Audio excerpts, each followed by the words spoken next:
반갑습니다. 세트한자연구소 장성입니다. 한자는 태고일의 삶의 모습이 그대로 담긴 애환과 지혜의 생생한 인류 역사입니다. 한자는 극복 대상이 아닌 동행자일 때가 좋습니다. 이해하면 한자와 좋은 것이 되어 동행할 수 있습니다. 여기 이해하며 동행하는 멋진 방법이 있습니다. 바로 세트한자입니다. 오늘은 세트한자 제196강 새신자에 관련된 세트한자를 공부해 보겠습니다. 오늘 공부할 글자는 7글자에 관련 구성되었습니다. 배경을 살펴보겠습니다. 오늘은 새로운 것에 대해서 살펴보려고 합니다. 새로움은 옛것이 지나가고 다른 것이 찾아온 것으로서 중요한 사건이 계기가 됩니다. 세트한자 196강은 공동체의 새 시대가 열린 한 사건에 관한 한자를 구성하였습니다. 첫 번째 관련자는 아닐비자입니다. 아닐비자는 아니다라는 의미가 있습니다. 해당 부서로는 뚫다라는 의미로서 사람을 표현하고 있는 뚫을 권자와 숫자 3을 의미하는 석삼자로 구성되어 있습니다. 아닐비자를 이미지로 표현해보면 뚫을 권자가 2번 겹쳐 있습니다. 그래서 두 사람이 있습니다. 그리고 석삼자도 2번 있지요. 손가락을 3개 펴고 있는 이런 이미지도 2번 있습니다.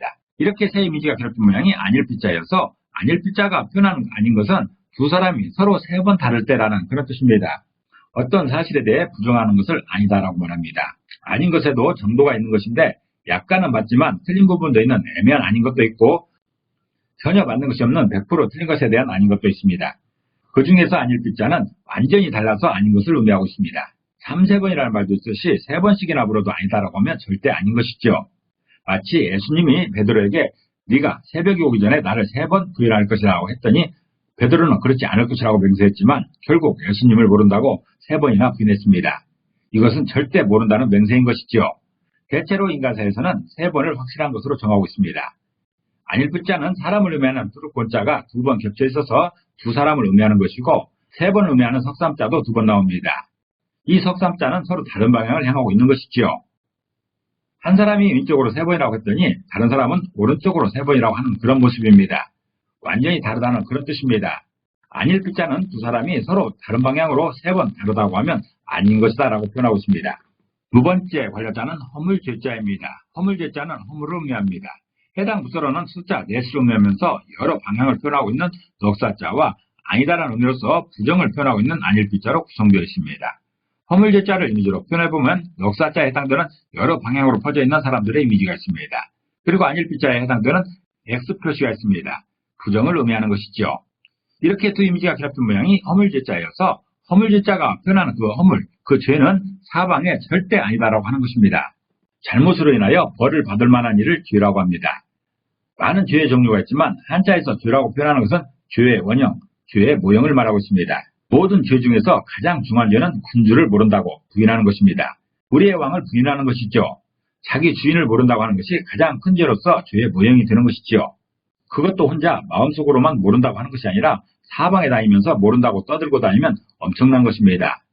부서로 사용되고 있는 넉사자는 넉사자로 이해해도 되고 그물망자로 해석해도 상관없습니다. 어쨌든 여러 방향을 의미하고 있는 것이지요. 허물죄자는 사방에 100% 아니라고 하는 것이 죄다고 표현하고 있습니다. 무엇을 아니라고 하냐면 진리가 아니라고 한다든가 주인이 아니라고 하는 것을 말하고 있습니다. 세 번째 관련자는 벌줄 벌자입니다.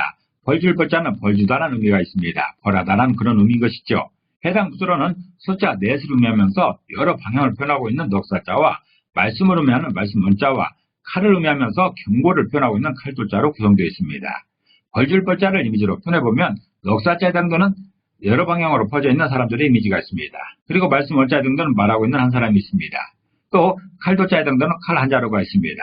이렇게 세 이미지가 결합된 모양이 벌줄벌자여서 벌줄벌자가 표현하는 그 벌은 사방에 말씀으로 경고하는 것이다 라는 그런 뜻입니다.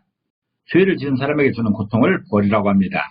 죄를 지었으면 벌을 받는 것이 정해진 이치인 것이죠. 벌을 주는 이유를 다양하게 생각할 수 있지만 한자에서는 다른 사람에게 죄에 대해 경고하기 위함이라고 설명합니다. 여러 사람들에게 이런 죄를 지으면 이렇게 고통을 받으니 조심하라는 그런 경고인 것이죠. 옛날에는 죄의 크기를 사또가 자기 마음대로 정해서 엿장수 마음 같은 것이라고 했었는데 요즘에는 법조문에 그대로 정해져 있는 것이고 그것에 근거하여 죄의 크기를 정하고 있습니다. 그래서 누구라도 마음만 있으면 죄와 벌의 크기를 가늠할 수 있는 것입니다. 벌줄벌자는 사방에 말씀으로 경고하는 것이 벌이라고 표현합니다. 당연히 말로 해야 됩니다. 죄 지은 사람에게는 고통을 주어 행동으로 하는 것이지만 아직 죄 짓지 않는 일반 시민들에게는 알리는 그런 경고로서 하는 것이기 때문에 말로 해야 되는 것입니다. 네 번째 관련자는 속죄할 속자입니다. 속죄할 속자는 속죄하다라는 의미가 있습니다. 해당 부수로는 조개를 의미하면서 재물을 표현하고 있는 조개패자와 팔다라는 의미로서 상품을 준다라는 것이기 때문에 주다라는 의미를 갖고 있는 팔배자로 구성되어 있습니다. 속죄할 속자를 이미지로 표현해보면 조개패자 등등은 조개의 이미지가 있습니다. 그리고 팔배자 등등은 물건을 파는 이런 이미지가 있습니다. 주는 것이죠. 이렇게 두 이미지가 결합된 모양이 속죄할 속자여서 속죄할 속자가 표현하는 그 속죄는 재물을 주고서 성립된다라는 그런 뜻입니다. 속죄는 재물을 주면 성립된다라는 그런 의미인 것이죠. 지은 죄를 물건 등으로 비교 없애는 절차를 속죄라고 합니다. 속죄는 대개 기독교에서 많이 사용되고 있는 종교 언어처럼 되어 있습니다. 예수님이 십자가에서 죽으신 것은 사람들의 원죄를 대신해 속죄한 것이라고 설명합니다. 이것을 대신 속죄하였다고 해서 대속이라고 하는 것이죠. 속죄를 하려면 그 죄의 크기만큼 드릴 수 있는 재물 같은 것을 제공해야 됩니다. 피해자에게 제공하든 정부에 제공해서 속죄가 되는 그런 이치인 것이죠. 사람의 원죄에 대해서 하나님께서 자신의 아들인 예수님을 제공함으로 죄에 비기는 그런 절차를 밟은 것입니다. 이게 바로 대속입니다. 현대 법률 체계에서는 속죄라는 절차는 없는 것으로 알고 있지만 과거에는 흥부가 대신 매를 맞고 양식을 구했듯이 번번했습니다. 죄 지은 사람 대신에 흥부가 매를 맞고 그 죄 지은 사람에게 흥부는 양식을 얻는 것이지요. 속죄할 속자 해석은 세트 한자 103강에서 자세히 설명하고 있으니 참고하시기 바랍니다. 속죄할 속자는 물건을 매매하여 상품값을 지불하듯이 재물을 주면 속죄가 된다라고 표현하고 있습니다. 다섯 번째 관련자는 용서할 사자입니다. 용서할 사자는 용서하다라는 의미가 있습니다. 해당 부서로는 붉은색을 의미하면서 피를 표현하고 있는 붉을적자와 따라가다는 의미의 따라갈 치자로 구성되어 있습니다. 용서할 사자를 이미지로 표현해보면 붉을적자에 해당되는 피의 이미지가 있습니다. 피가 한 방울 있는 것이지요. 또 따라갈 치자에 해당되는 따라가고 있는 한 사람의 이미지가 있습니다. 뒷사람을 표현하고 있습니다. 이렇게 두 이미지가 결합된 모양이 용서할 사자여서 용서할 사자가 표현한 그 용서는 피를 바치면 따라오는 것이다 라는 그런 뜻입니다. 눈에는 눈, 이에는 이라는 말은 피해자가 가해자에게 피해를 당한 만큼의 보복을 허용하는 것입니다. 이는 정당한 보복의 기회를 주는 것으로서 공동체보다는 개인의 감정에 충실한 것인데 다만 보복의 한도를 피해 당한 만큼의 범위로 정한 것이죠. 이는 함부라비 법전에도 등장하고 구약성경에도 등장하는 법치 이전의 법이었습니다. 그래서 피해자가 피를 흘릴 만큼 가해자도 피를 흘리면 죄에 대해서 용서가 되는 그런 원리인 것입니다. 용서가 죄를 벌하지 않고 덮어주는 것으로 한정한다면 가해자의 피가 용서의 수단이 되는 것입니다. 진정한 용서에 대해서는 세트 한자 100강에서 자세히 설명했으니 참고하시기 바랍니다.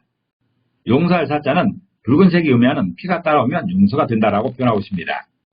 여섯 번째 관련자는 새신자입니다. 새신자는 새것, 새로움을 표현하고 있습니다. 해당 부수로는 서다라는 의미로서 세우는 것을 표현하고 있는 설립자와 나무를 의미하는 나무 목자와 도끼를 의미하면서 기도하는 모양을 표현하고 있는 도끼 근자로 구성되어 있습니다. 새신자를 이미지로 표현해보면 설립자와 나무 목자에 해당되는 나무 위에 서 있는 한 사람의 이미지가 있습니다. 또 도끼 근자에 해당되는 도끼의 이미지가 있습니다. 이렇게 두 이미지가 결합된 모양이 새신자여서 새신자가 표현하는 그 새로운 것은 나무 위에 서 있는 사람의 기도로 새 시대가 열렸다라는 그런 뜻입니다. 지금까지 있은 적이 없다가 나타난 것을 새롭다고 표현합니다. 이전에는 전혀 볼 수도 느낄 수도 없었던 것이 나타난 것이지요. 이런 새로움 중에서 인류 역사상 가장 극적이고 지금도 대다수의 사람들이 사용하는 새로운 것은 무엇이 있을까요? 세트 한자는 한자의 유래를 공부하거나 역사를 공부하는 그런 시간이 아닙니다. 우리들이 아는 상식 차원에서 해석하면서 이를 공유하는 그런 학습법입니다. 새신자의 설명도 그런 상식 차원에서 이해하면 좋을 것 같습니다. 인류 역사에서 가장 새로운 것의 기점은 기원전과 기원후입니다. 기원전과 기원후가 있는 것이죠. 그야말로 이전 시대와 이후 시대가 분명하게 갈라졌습니다. 원점이 되는 해를 정해서 둘로 나눈 것이 기원전과 기원후입니다. 흔히 BC와 AD로 표기하지요. 그 구분의 중심에는 예수님이 있습니다. 예수 이전의 시대와 예수 출현 이후의 시대를 구분하고 있는 것이죠. 새신자는 이를 바탕으로 이해하면 쉽습니다. 이는 예수님의 33년 생애 중에 십자가에 못 박힌 마지막 33년 그 해의 그날이 중심입니다. 나무에 서있듯 매달린 예수님이 기도를 합니다. 엘리 엘리 다바 사박다니 나의 하나님 어찌하여 나를 버리시나이까 라며 큰 소리로 기도하고 다시금 아버지 내 영혼을 아버지 손에 부탁하나이다 라는 기도를 마치고 숨을 거두었습니다. 이 장면을 새신자의 배경으로 사용하고 있는 것이죠. 새신자는 나무 위에 서 있는 사람의 기도를 통해 새시대가 열렸다라고 표현합니다. 일곱 번째 관련자는 친할 친자입니다. 친할 친자는 친하다, 사랑하다 등의 의미가 있습니다. 해당 부서로는 서다라는 의미로서 세우는 것을 표현하고 있는 설립자와 나무를 의미하는 나무 목자와 보다라는 의미의 불기운자로 구성되어 있습니다. 친할 친자를 이미지로 표현해보면 설립자와 나무 목자에 해당되는 나무 위에 서 있는 한 사람의 이미지가 있습니다. 그리고 위를 보고 있는 한 사람의 이미지가 있습니다. 불기운자 이미지입니다. 이렇게 두 이미지가 기록된 모양이 친할 친자여서 친할 친자가 표현하는 그 친한 것, 친한 사람은 나무 위에 서 있는 사람을 보는 사람이다라는 그런 뜻입니다. 누가 친한가? 그 사람을 보고 있는 그 사람이 친한 사람이다라는 그런 뜻이죠. 백척간도라는 말이 있습니다. 백자나 되는 높은 장대에 올라섰다는 뜻으로서 유태로움이 극도에 달한 그런 상황을 비유적으로 표현하는 말입니다. 그 장대는 대개 나무로 만듭니다. 높게 세워진 나무 위에 사람을 올려놓은 모양이니 보기만 해도 위태롭습니다. 그런데 그 위에 내가 사랑하는 사람이 매달려 있다면 그 마음이 어떻겠습니까? 생각만 해도 아찔합니다. 근래 제가 느낀 그런 감정은 아들을 훈련소에 보낼 때였던 것 같습니다. 지금은 민주군대가 되어서 걱정 없다고들 하지만 막상 가족을 뒤로하고 훈련소 연병장으로 뛰어가는 아들의 뒷모습을 보면 흐르는 눈물을 주체할 수가 없습니다. 그렇다고 아들을 부르며 돌아오라고 할 수도 없는 노릇이죠. 보기만 할 뿐 어쩔 도리가 없는 그런 경우입니다. 그때 그 아들을 바라보는 애절한 마음을 친하다고 표현하는 것입니다. 다른 집 아들이 군대를 간다고 하면 불과 얼마 후에 제대한다고 하여 벌써 그렇게 됐냐고 하지만 우리 아들이 군대 가면 하루가 1년 같지요. 일일 여삼촌입니다. 그 시간의 차이가 친하고 안 친하고의 차이인 것이죠. 나무에 올라서 있는 위태로운 사람을 보는 마음이 안타까우면 친하다는 그런 반증입니다.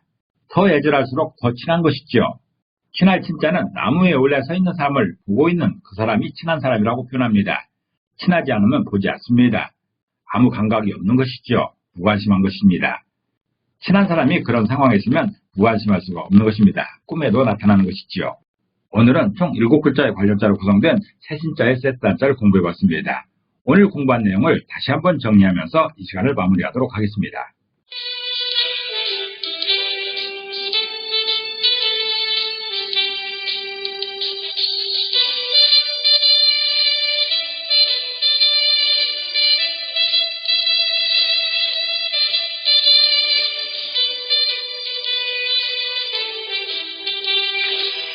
한자는 뜻글자입니다. 그래서 모든 한자에 한획한획의 의미가 있습니다. 그렇지만 그 의미에 대단한 비밀이 있는 것은 아니고 우리들의 상식에 기반하고 있습니다. 우리들의 상식에 기반하여 이해하고 설명하는 한자, 세트 한자였습니다. 감사합니다.